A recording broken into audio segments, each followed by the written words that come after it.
আজকে সমাজে প্রায় হারামখোর, প্রায় মদখোর, প্রায় 10টা ব্যাটারি লাগিয়ে টর্চ লাইট দিয়ে দেখবেন যে হালালখোর পাবেনই না।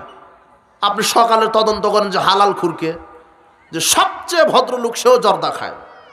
কথা বুঝেননি মনে হয়? আপনার এলাকায় যে সবচেয়ে যে ভদ্রলোক, দাড়ি টুপি একেবারে সুন্দর, মাথা থেকে পা পর্যন্ত সব ঠিক আছে, হজ করে এসেছে কয়েকবার, উমরা প্রতি বছর করে, কিন্তু জর্দা খেয়ে খেয়ে মুখটা গ্রামের টয়লেটের মতো করে রেখেছে। কথা বুঝেননি মনে হয়? কি জর্দা খাওয়া কি মনে করেন আপনি হালাল? যেটা কুকুর সিগালে খায় না, আপনার হুজুর খায় আর বলে মাকরু। কথা বুঝেননি মনে হয়? বিড়ি সিগারেট খান, যেটা কুকুর সিগালে খায় না। হারামখোর, প্রায় সুদের সাথে জড়িত। ওই যে পানের দোকান দিয়েছে, ওই পান বিক্রি করছে ব্যাংক থেকে লোনের টাকা দিয়ে। কি ব্যাংকের লোন কি জাকাতের টাকা দিয়েছে নাকি আপনাকে? কথা বুঝেননি মনে হয়? বুঝেন কিছু? এখন তো বুঝবেন না, এখন আপনি নিজেই রোগে ভুগছেন। বোঝা তো খুবই কঠিন। এতক্ষণ তো যা হলো হলো, ভালোই হলো। এখন কোথায় গেলেন মৌলানা সাহেব? বিড়ি খেতে নিষেধ করছেন কেন? জি, যেটা কুকুরে খায় না আপনি মানুষ, সেটা খাবেন কেন? আশ্চর্য কথা। আজকে তুমি তওবা করো, মুখে কোনোদিন বিড়ি সিগারেট জর্দাগুল মুখে দেবে না। যুবক, আল্লাহ তোমাকে হেদায়েত দান করুন। প্রায় হারামখোর সমাজে সুদের সাথে জড়িত, ব্যাংকের সাথে জড়িত।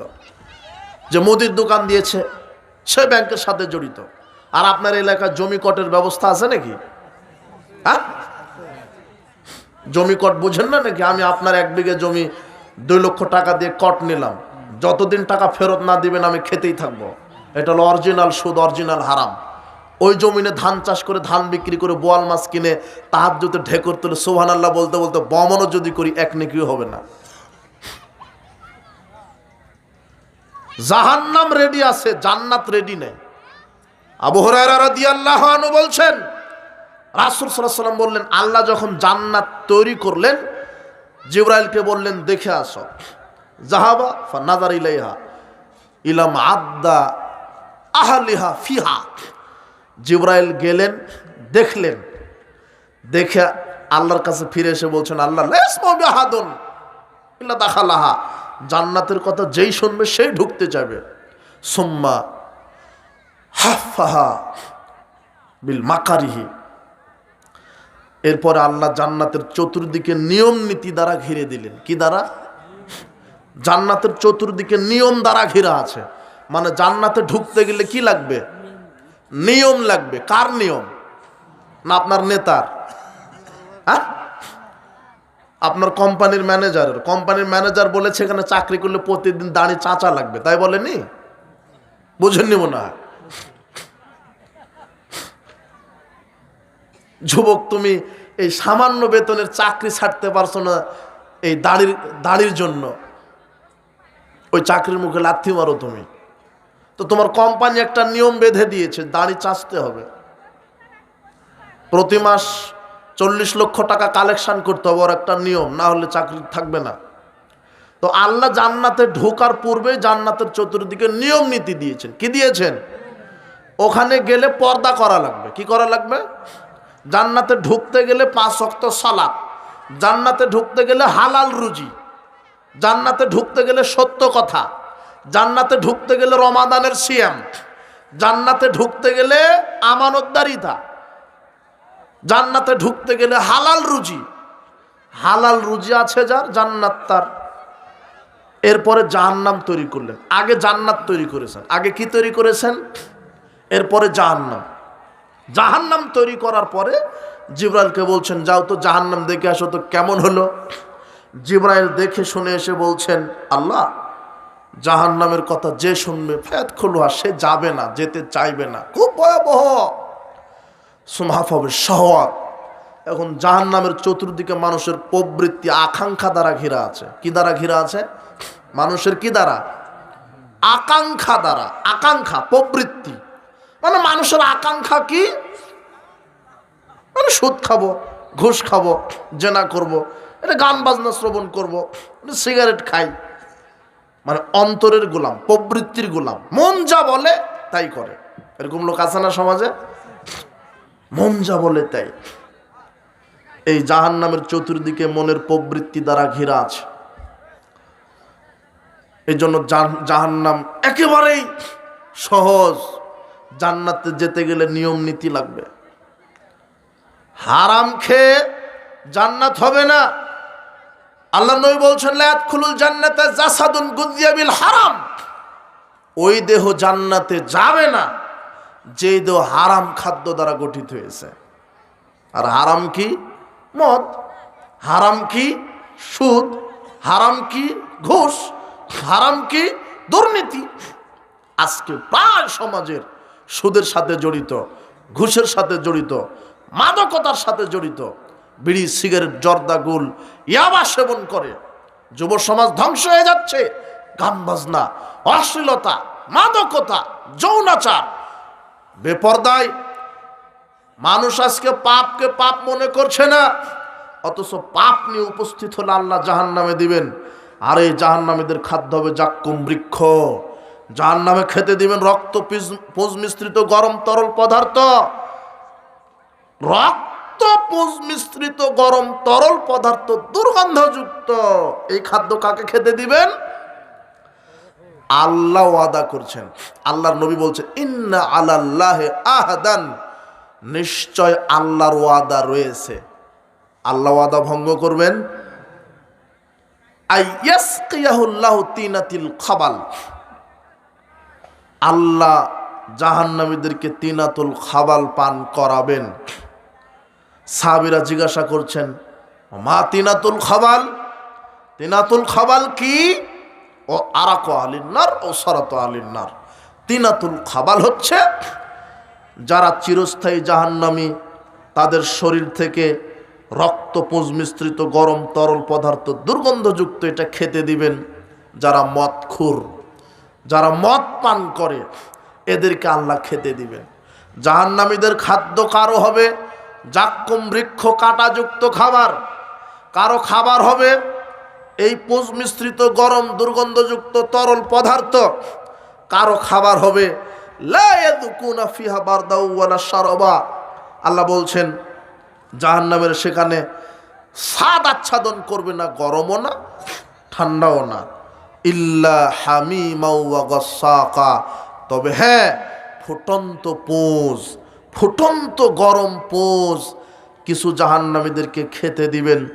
তার মানে এগুলো হবে জাহান্নামীদের খাদ্য, এগুলো হবে জাহান্নামীদের খাদ্য। জাহান্নাম যদি অত বড় হয়, জাহান্নামের শারীরিক আকৃতি কেমন হবে?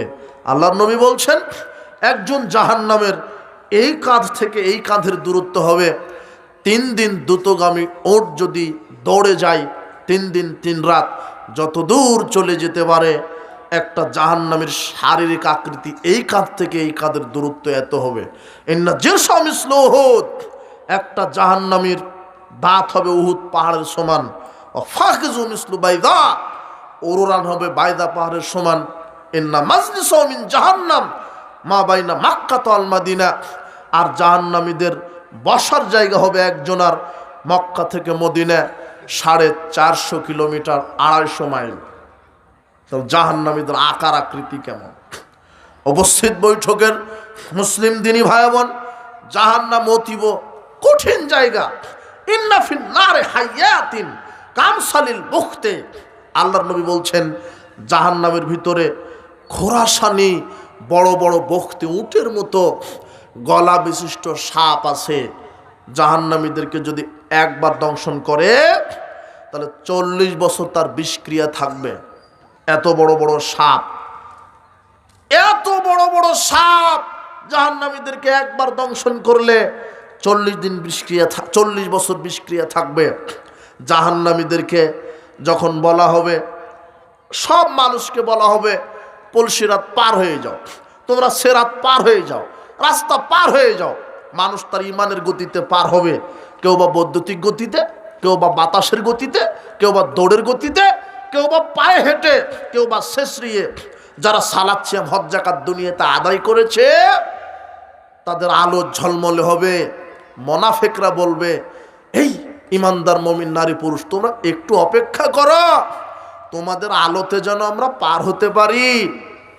তখন মুমিন নারী পুরুষ বলবে না, তোমরা আমল করনি তাই তোমাদের আলো নেই। এই বলতে দেরি মুমিন পার হয়ে জান্নাতে ঢুকে গেছে। এরা আটকা পড়ে থাকবে কেন? এরা মুনাফিক, এরা আল্লাহ বিধান মানেনি, পর্দা করেনি, স্বামীর আনুগত্য করেনি, গীবত করেছে, ঢং ঢং করে চলেছে, সালাত সিয়াম নেই, হজ যাকাত নেই, সুদ খেয়েছে, ঘুষ খেয়েছে। এ মুনাফিক, আল্লাহর সাথে বেঈমানি করেছে, নবীর আদর্শ মানেনি। এ তখন অন্ধকারে থাকবে। এভাবে হামাগুড়ি দিতে দিতে ওই যে সেরাটটা ওটা হলো এত ধারালো যে হাত পা কেটে জাহান্নামে পড়ে যাবে। আর জাহান্নামে পড়তে লাগবে 70 বছর। কত বছর? পড়তেই লাগবে। বেনামাজি বলছে যে একদিন তো একদিন জান্নাতে যাবো, ইমান ঠিক আছে। বেটা আরামখুর, আপনার হলো পড়তে লাগবে 70 বছর। আর কিয়ামতের একদিন হলো 50,000 বছর সমান দুনিয়াবি। এখন হিসাব করেন তো দেখি। আপনি বলছেন এটা কিভাবে হয়? মানে আপনি নিজে মানে আল্লাহর মতো আপনাকে মনে করলে তো হবে না। আল্লাহ কার মতো? আল্লাহর মতো। পরকাল আল্লাহ যেভাবে সাজিয়েছেন ওইভাবে। বেনামাজি বলছে যে আমার সালাত ঠিক নাই। আরামখুরের কি ঠিক আছে? ইমান ঠিক আছে। আপনি তখন বলবেন যে আমার জুতাও ঠিক আছে। ওর পড়তে লাগবে 70 বছর। কুন্না মা রাসূলিল্লাহ সাল্লাল্লাহু আলাইহি ওয়াসাল্লাম। আবু হুরায়রা রাদিয়াল্লাহু আনহু বলছেন, আমরা একদা আল্লাহর নবীর কাছে ছিলাম। ইনসামিয়া ওয়াজবাতান, একটা বিকট আওয়াজ শব্দ শুনতে পেলাম। আতাদরুনা মা হাযা? আল্লাহর নবী বলছেন, এই সাহাবারা তোমরা কি জানো কিসের শব্দ শুনতে পেলে? আল্লাহ রাসূল আলাম। আমরা বললাম আল্লাহ এবং তোর রাসূল ভালো জানে। তখন আল্লাহর নবী বলছেন, হাযা হাজারুন, এটা তো পাথরের শব্দ। রমিয়াবি ফিন্নার মনজু সাবিনা খরিফা, আল্লাহ আজ থেকে 70 বছর পূর্বে জাহান্নামের মুখে একটা পাথর নিক্ষেপ করেছিলেন। 70 বছর সময় লাগলো জাহান্নামের তলদেশে পৌঁছাতে। মানুষ যখন সিরাত কেটে পড়ে যাবে তখন পড়তে লাগবে কত বছর? 70 বছর। সাবধান, আমি আপনাকে আমার ভাষায় বোঝাতে পারছি না জাহান্নাম কত কঠিন। জাহান্নামীরা যারা জেনা ব্যভিচার করছে দুনিয়াতে, তারা নিজেরাই জাহান্নামে নিজের লজ্জাস্থানের দুর্গন্ধে টিকতে পারবে না। সবচেয়ে অবমাননাকর শাস্তি হবে যারা জেনাকার, ব্যভিচারীকে। আর হারাম খাবেন না, খবরদার। হারাম দেহ জান্নাতে প্রবেশ করবে না। জাহান্নাম খুবই কঠিন। সেদিন কোনো বিনিময়ে জাহান্নাম থেকে বাঁচা যাবে না, কোনো বিনিময়ে জাহান্নাম থেকে বাঁচা যাবে না।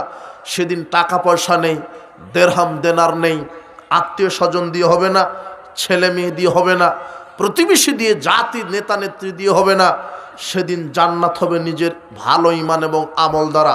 প্রতিপালক আজকের ইসলামী সম্মেলনে যত নারী পুরুষ এসেছে, তুমি এদের ভিতরে প্রত্যেকের ভিতরে জাহান্নামের ভয় ঢুকিয়ে দাও।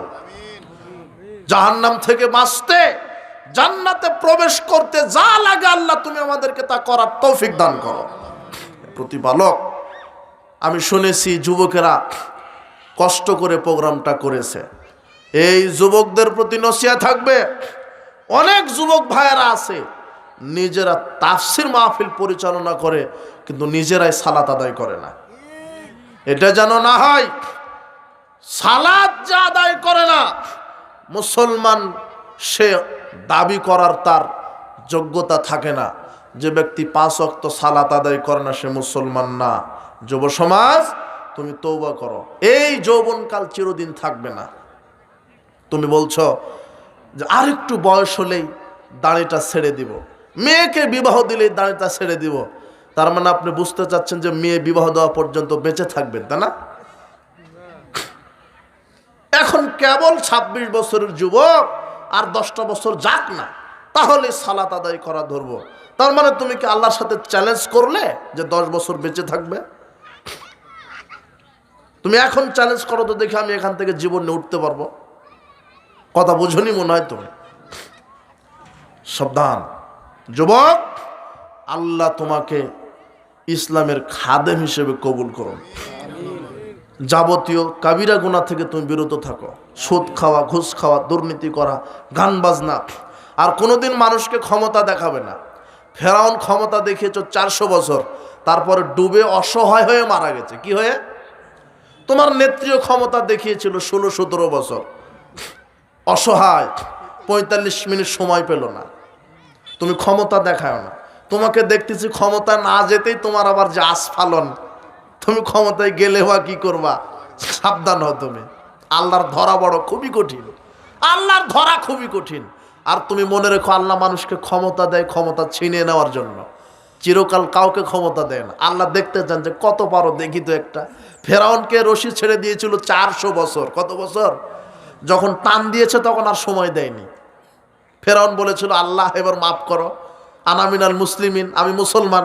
আল্লাহ বলছেন তুই কি আর মুসলমান, কোনটা মিনাল মুফসিদিন, তুই সন্ত্রাসী। কত নারীকে বেইজ্জতি করেছিস, কত পুরুষের হাত পা বিকলাঙ্গ করেছিস, হত্যা করেছিস, এত নির্যাতন জুলুম, আর আজকে বলছিস মুসলমান হয়ে গেছি। সাবধান, মৃত্যুকে ভয় করেন, কবরকে ভয় করেন, জাহান্নামকে ভয় করেন। আপনার প্রতি বিশেষ অনুরোধ, সমাজে ক্ষমতা দেখিয়ে 1 সেকেন্ড টিকার চেষ্টা করবেন না। মানুষের উপরে জুলুম করে, নির্যাতন করে টিকার চেষ্টা করবেন না। বিনয়ের সাথে, নম্রতার সাথে, ভদ্রতার সাথে, শালীনতার সাথে আল্লাহ আপনাকে চলার তৌফিক দান করুন। আল্লাহ তুমি আমাদেরকে দীর্ঘ সুস্থ নেক হায়াত দান করো। আর এই যুবকদেরকে বলবো, তোমরা বাংলাদেশ আহলে হাদিস যুব সংঘের ছায়াতলে আসো। তোমাকে ঈমান আমলে বলিয়ান হতে হবে, আল্লাহ তোমাকে সেই তৌফিক দান করুন। সমাজ সংস্কারে বাংলাদেশ আহলে হাদিস যুব সমাজের ভূমিকা অপরিসীম। আলহামদুলিল্লাহ, দিন রাত কাজ করছে মাঠে ময়দানে। তুমি এই ছায়াতলে আসো। কাপুরুষ, মুনাফিক, স্বৈরাচার, আল্লাহদ্রোহী সংগঠন, নেতা নেত্রীর পিছনে ঘোরো না। যেই নেতা তোমাকে কোরআন সুন্নাহ দ্বারা দিক নির্দেশনা দিতে পারে, তোমার বুদ্ধি আছে, বিবেক আছে, তুমি সেই নেতার ছায়াতলে এসে সুন্দর সুখীময় জীবন গড়ো। আল্লাহ তোমাকে কবুল করুন। এজন্য তোমাকে ঐক্যবদ্ধ থাকতে হবে, সংঘবদ্ধ থাকতে হবে। আর এই দাওয়াতি দেয় আহলে হাদিস আন্দোলন বাংলাদেশ, বাংলাদেশ আহলে হাদিস যুব সংঘ। যুবকদেরকে আবারও বলছি, আমি তোমাদের ব্যাপারে শুনেছি যে তোমরা এই মাঠে এখানে গান বাজনা করতে। তুমি সেই গান বাজনার পরিবর্তে অন্তত 1 ধাপ হলো আল্লাহ তোমাকে হেদায়েত দিয়েছে। আমরা আল্লাহর কাছে দোয়া করি, গান বাজনার পরিবর্তে তুমি এখানে আল্লাহর কোরআন রাসূলের আদর্শের কথা বলার তোমরা এখানে পরিবেশ করেছো। আল্লাহ তোমাদের হেদায়েতকে হাজারো লক্ষ কোটি গুণ বাড়িয়ে দিন। তোমাদেরকে আল্লাহর সেনাবাহিনী হিসেবে কবুল করুন। আমরা তোমাদের পাশে আছি, তোমরাও আমাদের পাশে থাকো। আমাদেরকে ডাকলে দিনরাত তোমাদের ডাকে সাড়া দেবো ইনশাআল্লাহ। তোমরাও আমাদের ডাকে সাড়া দিও। মাসিক দার্স দিবে, মসজিদমুখী করবে মানুষকে। মাসিক তালিমি বৈঠক করবে মসজিদে, নারী পুরুষকে দাওয়াত দিবে, তালিম হবে। শোনো, বছরে একটা দিন এভাবে ওয়াজ মাহফিল করে কোনো লাভ নেই। তোমাকে প্রতি মাস দার্সের ব্যবস্থা করতে হবে। আমি তোমাদেরকে স্বাগতম জানাই। অনেক সুন্দর আয়োজন করেছ, কিন্তু যারা ইসলাম কি ইমান কি বুঝেনি তারা আসতে পারেনি। তারা মোবাইল নিয়ে, জেনা নিয়ে, নারী নিয়ে, মদ নিয়ে দেখো ব্যস্ত আছে। আমার সামনে একজন এলাকার যে প্রফেসর বা মাস্টার, হাত উঠান তো দেখি।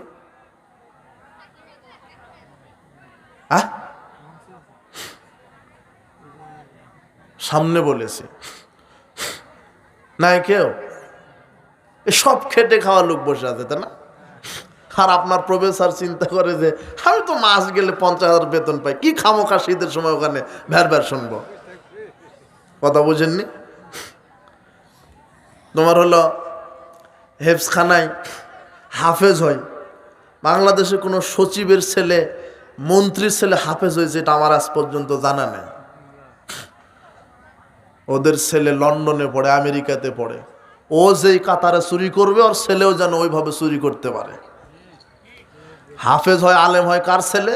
ওই যে ভিক্ষা করে খায়, ভ্যান চালিয়ে খায়, তাই না? ওর ছেলেটা কি হয়? আলেম হয়, হাফেজ হয়। সচিব, মন্ত্রী, ইঞ্জিনিয়ার, ও জানোয়ার হয়েছে, ওর ছেলেকেও জানোয়ার বানাবে। লন্ডনে পড়ায়। সাবধান। আমি ইঞ্জিনিয়ার হতে তাই নিষেধ করিনি, আগে কোরআন সুন্নাহ। অনেক, এত বিশাল গ্রাম, এরা জানে না 1 মাস থেকে প্রচার হচ্ছে এই প্রোগ্রামে, জানে না, বলছে ব্যস্ত। কিসের ব্যস্ত? কম্বলের নিচে গাঁজা খাচ্ছে, নাহলে মোবাইলে ল্যাংটা নারী দেখতেছে, এটাই ব্যস্ততা। কথা বুঝেননি? আমি তো আপনাকে চিনি, আপনার আবার কিসের ব্যস্ত? যেই নেতাকে প্রধান অতিথি বলেন, ও সালাম দিতেই জানে না, এসে বলে আমি খুব ব্যস্ত, মানে ও জনগণের টাকা পয়সা চুরি করবে, ওই ব্যস্ত। আর এখানে 10 মিনিট বসে থেকে আমাদের বক্তব্য শুনবে, ও 10 মিনিট 10 টন চাউল চুরি করতে পারবে ও, এক একটা সুর। সাবধান, আল্লাহ আপনাদেরকে জান। আমাদের আজকের এই ইসলামী সম্মেলনে যত নারী পুরুষ এসেছে, আমি আশাবাদী আপনাদের প্রতি আল্লাহর রহম আছে বলে আপনি এখানে আসতে পেরেছেন, বলেন আলহামদুলিল্লাহ। আল্লাহ, আজকের যত নারী পুরুষ এই প্রোগ্রামে এসেছে, তুমি আমাদের সবাইকে পাপ ক্ষমা করে, আল্লাহ আমরা ভিখারি, তোমার দয়ার ভিখারি, তোমার কাছে ছাড়া আমরা কার কাছে চাইব? তুমি জান্নাত দাতা, তুমি জাহান্নাম থেকে মুক্তি দাতা, তোমার কাছে দোয়া করি প্রতিপালক, জাহান্নাম থেকে আমাদেরকে বাঁচিয়ে দাও, জান্নাতুল ফেরদাউসের মেহমান হিসেবে আমাদেরকে কবুল করে নাও, আমাদের গুনাহ খাতাকে মাফ করে দাও। যাদের পিতামাতা মারা গেছেন আল্লাহ, তারা কবরে শায়িত, তাদের বিগত সব পাপগুলিকে ক্ষমা করে, কবরকে আলোকিত করে তাদেরকেও জান্নাতের মেহমান হিসেবে কবুল করো। আমাদের মধ্যে আমরা যারা অসুস্থ, তুমি আমাদেরকে আরোগ্যতা দান করো, আমাদেরকে তুমি দীর্ঘ সুস্থ নেক হায়াত দান করো। দীর্ঘ সুস্থ নেক হায়াতে যেন পবিত্র কোরআন এবং সহিহ সুন্নাহর আলোকে জীবন বাস্তবায়িত করতে পারে, সেই তৌফিক তুমি দান করো। যত চাকরিজীবী, যত কৃষক, যত ব্যবসায়িক এসেছেন, আল্লাহ তুমি তাদেরকে দুনিয়াতে কল্যাণ বারাকা দান করো। আল্লাহ, মৃত্যুর সময় যেন আমরা ঈমান নিয়ে কবরে যেতে পারি, সেই তৌফিক তুমি দান করো। সুবহানাকা আল্লাহুম্মা বিহামদিক, আশহাদু আল্লা ইলাহা ইল্লা আনতা আস্তাগফিরুকা ওয়া আতুবু ইলাইক। আসসালামু আলাইকুম ওয়া রাহমাতুল্লাহি ওয়া বারাকাতুহু।